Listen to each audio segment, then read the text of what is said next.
Grabe naman, baste. Ang sarap ng buhay mo. Nakanganga ka pa, oh.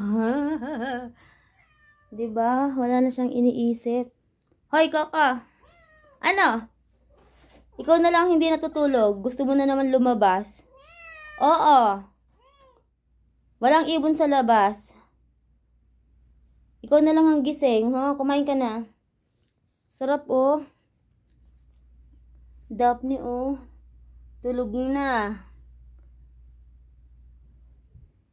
Ikaw na lang talaga yung gising, boy. Oh, matulog ka na. Oh, sige. Ay, sus. Mapardaguli mo na naman yan si Baste. Matulog ka na.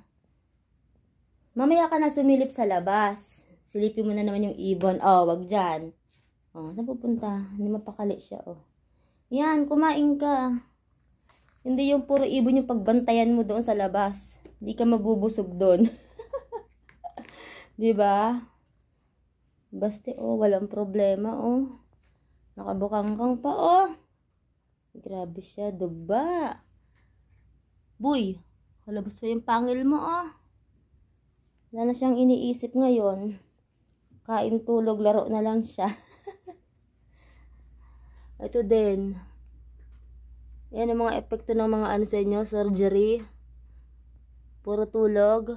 Ay, grabe, oh, malapad na rin to. Kaso masungit pa rin siya.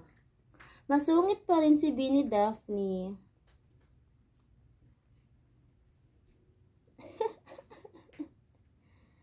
Diyos ka.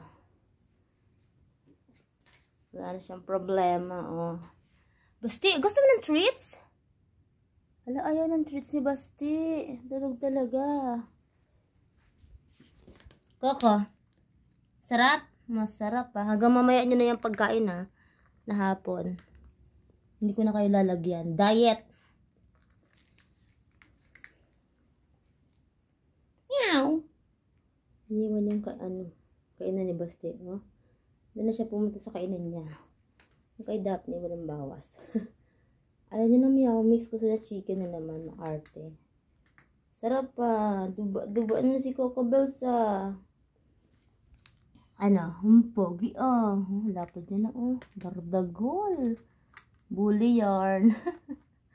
Ang ganda na ng kulay mo, boy. Mas madami na yung orange kumpara sa puti. Nilagyan ko ng dextrose powder yung tubig. Kasi si Bini Daphne sumuka kagabi na impatyo siguro. Ayan.